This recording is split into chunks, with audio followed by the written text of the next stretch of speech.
최근 일본이 대량 도입하고 있는 16식 경전차대 대한민국 K21-105. 지난 2020년 5월 7일 미국의 국방 전문 매체 내셔널 인터레스트가 보고한 내용에 따르면 일본은 최근 700대 규모인 주력 전차의 숫자를 반 이하인 300대로 줄이고 대신 시속 100km까지 속력을 낼 수 있는 기동 전투차를 최대 300대 이상 도입할 것으로 예상되고 있습니다. 16식이라고 불리는 일본의 기동 전투차는 중량이 26톤에서 28톤 정도이고 전장 8.45m, 전폭 2.98m, 전고 2.87m 정도의 크기로 알려지고 있습니다. 대한민국의 주력 전차인 K1A1은 전장 9.71m, 전폭 3.6m, 전고 2.25m, 전투 중량이 54에서 55톤 정도로 일본의 기동 전투 차량인 16식보다 뛰어난 방어력과 공격력을 자랑하고 있습니다. 일본의 16식 기동 전투차는 경전차 사양임에도 불구하고 경전차에 주로 쓰이는 105mm 저압포가 아닌 강력한 주퇴 복자 장치를 장착한 고압 저반동포를 사용하고 있습니다. 105mm 저압포의 경우 강력한 대전차 공격력을 지닌 날개 안정 분리 철갑탄 APF-SDS를 사용할 수가 없지만 105mm 저반동포를 사용하게 되면 이런 단점은 사라지게 됩니다. 따라서 같은 105mm를 사용하는 일본의 주력 전차 74식 전차와 탄약을 공유할 수 있어 74식과 동등한 정도의 화력을 발휘할 수 있게 되죠. 이에 대한 상세한 설명은 기사 번역이 끝난 이후에 다시 하도록 하겠습니다. 게다가 16식 기동 전투차에는 일본의 최신 주력 전차인 10식 전차에 적용된 사격 통제 장치와 각종 센서들이 장착되어 있어 이동 중에도 사격이 가능하며 종합적인 공격력 측면에서는 노후화된 3세대 주력 전차 이상이라고 할 수 있을 정도입니다. 게다가 바퀴가 달린 차륜형이다 보니 최고 속도는 시속 100km까지 나온다는 장점도 있습니다. 물론 일본의 16식 기동 전투차에 장점만 있는 것은 아니며 여러가지 단점들도 존재합니다. 제 아무리 뛰어난 성능의 경전차라고 해도 바퀴가 달려있는 차륜형이기 때문에 도로가 아닌 지형에서 기동성이 현격하게 떨어지고 방어력도 주력 전차보다는 현저하게 떨어진다는 단점이 있습니다. 무엇보다도 일본의 무기 체계들이 공통적으로 지니고 있는 문제점인 가성비가 극도로 좋지 않다는 사실도 중요하죠. 여기서 가장 궁금증이 생기는 부분은 그렇다면 일본은 왜 기존의 주력 전차를 반으로 줄이고 대신 기동 전투차를 최대 300대나 도입하려고 하는 것일까요? 그리고 대한민국이 보유하고 있는 K21 보병 장갑차를 경전차로 개조한 K21-105와 어떻게 비교가 될 수 있을까요? 먼저 미국의 군사 전문지 내셔널 인터레스트의 기사를 살펴본 뒤 이야기를 이어나가 보도록 하겠습니다. 기사 원문은 노란색 글자로 표시됩니다. 일본 방위성은 육상자위대가 사용할 16식 기동전투차 시스템 MCS를 추가 구매할 것이라고 밝혔다. 이 21세기형 차륜형 장갑차는 보다 더 강력하지만 그만큼 더 비싼 90식, 10식 주력 전차를 대신해 일본 열도 전역에 널리 배치되어 왔다. 이 구축 장갑차 탱크 디스트로이어들은 수송기에 의한 공수작전에 적합하도록 설계되었기 때문에 유사시 일본 열도 전역에 신속하게 배치될 수도 있다. 차륜형 장갑차란 무한궤도가 아닌 바퀴로 움직이는 장갑차를 뜻합니다. 바퀴로 움직이는 만큼 도로에서 시속 100km에 가까운 속도를 낼 수 있을 정도로 기동성이 뛰어나지만 도로가 아닌 야지에서의 주행성은 무한궤도보다 극히 떨어집니다. 참고로 대한민국 K21-105 경전차의 경우 무한궤도로 움직이며 도로에서의 최고 속도는 시속 70km, 야지에서의 최고 속도는 시속 40km 정도입니다. 구축 장갑차에서 구축이란 무엇을 만든다는 의미의 구축이 아니라 무엇인가를 쫓아낸다는 구축을 의미합니다. 즉, 구축 장갑차 탱크 디스트로이어는 일종의 대전차 장갑차를 의미하는 것이죠. 사실 구축함의 구축도 이렇게 다른 전투함을 쫓아내는 전투함이란 의미를 지니고 있습니다. 디펜스 블로그는 일본 정부가 지난 3월 말 발간한 2020년 일본 방위사업 및 예산 계획에 따라 22억 달러를 들여 16식 기동전투차 33대를 추가로 구입할 계획이라고 보도했다. 일본 방위성의 방위산업기술연구소 Technical Research and Development Institute가 설계한 이 4인승 전투장갑차는 남아프리카 공화국의 루이카트, 이탈리아 B1 첸타우로 같은 유사한 성능을 지닌 차륜형 장갑차를 기반으로 디자인되었으며 미쓰비시 중공업에서 생산하고 있다. 4명의 탑승원에는 전차장, 장전수와 사수, 그리고 운전수가 포함된다. 이들 중 전차장과 장전수, 그리고 사수는 회전 포탑 안에 탑승하고 운전수는 차량 우측 전방 첫 번째와 두 번째 바퀴 사이 공간에 탑승하게 된다.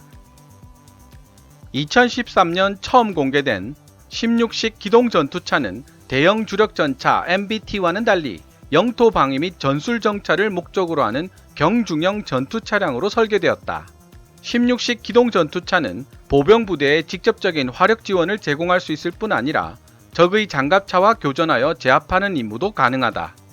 주력 전차를 보완하는 역할도 수행할 수 있으며 적의 진지와 야전 축성 공략도 가능하다. 일본은 지금까지 장갑차와 전차에 관한 탄탄하다고 여겨질 만한 실적을 거의 거두지 못했다. 제2차 세계대전 동안 일본의 탱크는 우수한 연합군 탱크들 앞에서 추풍 낙엽처럼 패배하며 형편없는 성능을 보여주었다. 무게가 8톤에 불과했던 일본의 95식 경전차는 미국의 M4A2 셔먼 전차에 전혀 상대가 되질 못했다. 20세기 동안 지속되었던 미소 냉전 시대 내내 일본이 인지할 수 있었던 주된 위협은 바로 소련으로부터의 침략이었다. 하지만 미소 냉전이 끝난 21세기로 접어들면서 일본은 이제 소련이 아닌 중국으로부터의 침략에 직면할 수 있다는 사실에 대해 더 큰 우려를 나타내고 있다. 센가쿠 열도뿐만 아니라 류큐 제도에 대해서도 중국이 역사적으로 중국 영토였다고 주장하면서 이러한 위협의 농도는 더욱 짙어지고 있다. 일본은 상대적으로 국토의 크기가 그리 크지 않은 나라이지만 국토의 상당 부분이 6,852개의 섬으로 이루어져 있기 때문에 미래에 발생할지도 모르는 분쟁 상황에서 장갑차를 최전선에 투입하는데 심각한 어려움을 겪을 수도 있다. 다시 한번 강조하지만 이러한 점에서 군 수송기로 공수가 가능한 16식 기동전투차가 일본에게 있어 더 민첩하고 기동성이 있는 전차 대용수단이 될 수 있다. 바퀴가 달린 차륜형 화력지원 차량인 16식 기동전투차는 주력전차 MBT보다 생산 및 유지비가 저렴하고 포장된 도로에서 주행속도가 빠르다는 장점도 지니고 있다. 16식 기동전투차는 영국 로열 오르넌스 L7의 라이선스를 받아 일본 제철소가 생산하고 있는 105mm 강선포로 무장하고 있기 때문에 북대서양 조약기구 나토의 표준 105mm 포탄과 호환된다.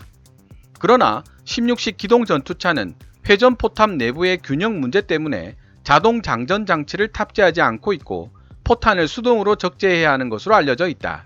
하지만 역설적이게도 자동 장전 장치를 사용하지 않기 때문에 오히려 16식 기동전투차의 개발비와 생산비가 크게 절감되는 효과를 가져왔다.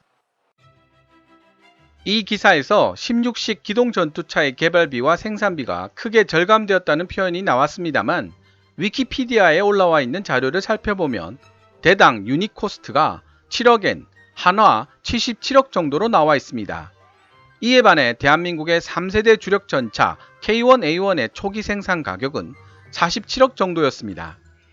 기동장갑차가 3세대 주력 전차인 K1A1보다 30억 이상 비싸다는 것입니다. 일본의 군사 전문가와 밀리터리의 매니아들도 이 부분에 대해서 매우 혹평을 하고 있는 중입니다. 사실 일본의 16식 기동전투차는 30년 이상 배치되어 노후화된 74식을 교체하기 위해 계획된 무기체계입니다. 대한민국으로 따지자면 M48 정도의 위치를 차지하고 있는 것이 바로 일본의 74식 전차인데 이런 74식 전차를 교체하기 위해 대당 80억에 가까운 비용을 들였다는 점에서 16식 기동전투차는 동급 장갑차들 중에서는 뛰어난 성능을 보유하고 있음에도 불구하고 일본 국내에서 오히려 비난을 받고 있다는 뜻이지요. 따라서 이 기사가 알려주고 있는 대로 만약 자동 장전 장치를 제외하지 않았다면 개발비와 생산비가 절감되지 않았을 테고 가격은 훨씬 더 올라갈 수도 있었다는 뜻이 됩니다. 참고로 일본의 16식과 같은 컨셉으로 개발된 차륜형 장갑차들 중 자동 장전 장치까지 갖춘 미국의 스트라이커 MGS의 대당 비용은 약 50억 원 수준입니다. 16식 기동 전투차의 부무장은 7.62mm 39경 동축 기관총과 회전포탑 우측 후면부에 있는 장전수 출입구에 장착된 브라우닝 M2HB 59경 기관총으로 구성된다. 지금까지 2020년 5월 7일 미국의 국방 전문 매체 내셔널 인터레스트가 게재했던 기사 내용을 번역해 보았습니다. 대한민국은 미국을 제외한 서방 국가들 중 가장 강력한 전차부대와 포병부대를 보유한 나라들 중 하나로 평가되고 있습니다. 그리고 현재 대한민국과 일본은 미국의 중요 군사 동맹국으로서 각각의 시나리오에 따른 전력 구조를 갖추고 있습니다. 이를 좀 더 상세하게 설명해보면 내셔널 인터레스트 기사가 지적했듯이 미소 냉전이 끝나고 21세기에 들어서면서 대한민국과 일본에 대한 가장 직접적인 위협 대상으로 떠오른 나라가 바로 중국과 북한이라는 사실입니다. 일본의 경우 센카쿠 열도를 둘러싼 중국과의 마찰 때문에 공격력과 방어력은 뛰어나지만 공수가 불가능하고 무거운 중전차보다는 수송기를 통한 공수가 가능하고 시속 100km의 속도를 낼 수 있어 신속하게 배치가 가능한 기동 전투차에 관심을 가지게 된 것이죠. 사실 일본의 최신형 주력 전차라고 할 수 있는 10식 전차의 경우에도 무게가 40톤대에 불과합니다. 우리나라의 K1A1 전차의 전투 중량이 50톤 초반, K2 흑표의 중량이 56톤 가까이 나간다는 사실을 생각해보면 일본 10식 주력 전차의 무게가 정말 가볍다는 사실을 실감할 수 있는데요. 사실 전차의 방어력은 무게에 비례할 수밖에 없습니다. 기사 본문에서도 나오지만 무게가 8톤에 불과했던 일본의 95식 경전차는 미국의 M4A2 셔먼 전차에 전혀 상대가 되질 못했었죠. 이러한 상황에서 육상 자위대는 일본 재무성으로부터 저강도 분쟁 및 신속 투입을 위한 105mm 저반동포 장착 차륜형 16식 기동 전투차와 10식 전차 중 하나를 선택하라는 압력을 받게 됩니다. 그리고 육상자위대는 결국 10식 전차의 도입 숫자를 줄이고 대신 16식 기동 전투차를 생산하는 방향으로 가닥을 잡게 됩니다. 16식 기동 전투차의 공격력에 대해서 기사 내용이 상세하게 다루고 있지를 않아서 따로 추가적인 설명을 드리자면 기동 장갑차로서는 꽤나 준수한 공격력을 지니고 있습니다. 지역마다 기준이 다르기는 하지만 16식 기동 전투차를 경전차로 분류하는 사람들도 있는데요. 경전차는 보통 포신에 무리가 덜 가는 저압포를 사용합니다. 저압포란 장약을 적게 넣어 장약실과 포신의 압력을 줄인 화포를 뜻하며 경전차의 고압포를 사용하는 경우 심하면 차체가 뒤집어지거나 포신 자체가 뜯겨져 나갈 위험도 생기게 됩니다. 따라서 경전차의 저압포에 사용될 수 있는 포탄들의 종류도 제한을 받게 됩니다. 각종 고폭탄, 대전차 고폭탄, 포발사 미사일 등 화학 에너지를 통해 전차의 방어력을 뚫는 화학탄은 저압포로도 발사가 가능하지만 3세대 주력 전차들부터는 복합장갑, 반응장갑, 슬랫 아머 등이 장착되어 있어 화학탄에 대한 방어력이 크게 향상되어 있습니다. 따라서 운동 에너지를 활용하여 전차의 보호장갑을 뚫어내는 물리탄을 사용하게 되는데요. 대표적인 것이 바로 날개 안정 분리철갑탄, 약칭 날탄입니다. 문제는 저압포로는 이런 물리탄을 발사하기가 어렵다는 점입니다. 고압으로 발사시켜야 강력한 운동 에너지가 발생하기 때문이죠. 따라서 대부분 저압포를 장착하고 있는 경전차들은 화력에 약점이 생길 수밖에 없습니다. 하지만 16식의 경우 경전차로 분류가 가능한 차륜형 장갑차임에도 불구하고 저압포가 아닌 고압포인 저반동포를 쓰는데요. 저반동포란 운동 에너지를 이용하는 물리탄을 발사하는 것이 가능한 경전차포를 뜻합니다. 물론 저압포라고 해서 무조건 물리탄을 발사하는 것이 불가능한 것은 아니지만 발사 시 충격과 반동 때문에 포가 파괴되거나 포의 수명을 크게 단축시키는 결과를 불러옵니다. 하지만 저반동포는 이런 포 발사 시의 충격을 흡수해 줄 수 있는 주퇴복자기를 장착하여 경전차포이면서도 강력한 운동 에너지를 지니고 있는 대전차용 물리탄인 날탄을 발사할 수 있도록 만들어진 포입니다. 기존 주력 전차들의 물리탄을 그대로 호환해서 쓸 수 있다는 장점도 있죠. 따라서 16식 기동 전투차는 대전차 공격이 가능한 경전차입니다. 이야기가 나온 김에 한화가 개발한 경전차 K21105와 잠깐 비교를 해보도록 하겠습니다. K21105도 16식과 마찬가지로 물리탄 발사가 가능한 저반동포를 장착하고 있습니다. 하지만 16식과는 달리 이동 중 사격이 가능하지는 않은 것으로 보입니다. 이를 다른 말로 표현하면 16식이 그만큼 우수한 주퇴복자기를 장착하고 있기 때문에 충격 흡수가 뛰어나다는 뜻이 됩니다. 실제로 포 발사 시의 모습을 보면 K21105의 차체가 더 많이 흔들리는 모습을 볼 수 있습니다. 하지만 K21105는 무한 궤도를 차용하고 있어 더욱 다양한 지형에서 운용이 가능하며 K21의 차체를 그대로 사용하고 있기 때문에 방호력에서도 16식보다 뛰어납니다. 사격 통제장치 및 전자장비는 일본 육상자위대의 16식 기동 전투차와 비슷한 수준으로 3세대 이상 전차에 필적할 만큼 뛰어난 것으로 분석되고 있습니다. 대한민국 K21105 경전차와 일본 육상자위대의 16식 기동 전투차의 가장 눈에 띄는 비교점은 아마도 가격이 있을 것 같습니다. 성능상으로 봤을 때 큰 차이가 없는 두 경전차이지만 가격에는 무려 30억 가까운 차이점이 있습니다. K21105의 가격에 대한 정확한 데이터는 없지만 K21 보병 장갑차의 가격이 32억 정도라는 점을 생각해보면 40억은 넘을 것이고 50억은 안 되는 수준에서 책정될 가능성이 큽니다. 하지만 일본 육상자위대의 16식 기동 전투차는 77억이라는 가격이 책정되어 있죠. 위에서도 설명드렸지만 우리나라 3세대 주력 전차인 K1A1의 초기 생산 가격이 47억입니다.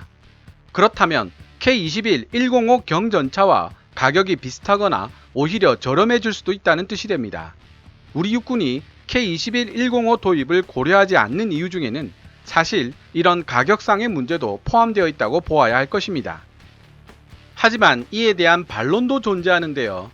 현재 K1A1의 생산 라인은 닫혀 있는 상태이고 만약 K1A1의 생산 라인을 재가동시켜 뽑아낸다면 그 가격은 70억대가 될 것이라는데 그 근거가 있습니다. 게다가 더 큰 문제는 우리 육군이 1950년대에 생산된 제1세대 전차 M48 시리즈를 거의 900대 가까이 운용하고 있다는 점입니다. 조만간 900대에 가까운 전차들을 도태시켜야 하는데 이러한 전력 공백을 어떻게 메울 것인가에 대한 논의에서 거론되고 있는 방안들이 바로 K21105 경전차 도입과 K1A1 전차의 생산 라인 재개 등입니다. 물론 K2 흑표의 생산 숫자를 늘리는 방안도 있을 수 있겠지만 문제는 비용이겠죠. 이에 대한 상세한 이야기는 제145화 대한민국 전차 세대교체 실패 3분의 1로 줄어든 K2 흑표 양산 숫자 대응 방안은 편에서 다시 한번 살펴보시기 바랍니다. 오늘은 최근 일본이 대량으로 도입하고 있는 차륜형 기동전투차 16식에 대한 해외 기사와 그에 관련된 여러 이야기들 그리고 우리나라의 경전차 K21105에 대한 이야기를 다루어 보았습니다. 영상이 흥미롭고 유익했다 생각되시면 좋아요와 영상 업로드 알림 버튼 눌러두시는 것 잊지 마시고요. 유료인 채널 멤버 서비스에 가입하시면 KKMD 채널 후원과 더불어 다른 시청자 여러분들보다 몇 시간 더 일찍 영상을 접하실 수 있게 됩니다. 지금까지 시청해 주셔서 감사합니다. Kevin's Military Channel KKMD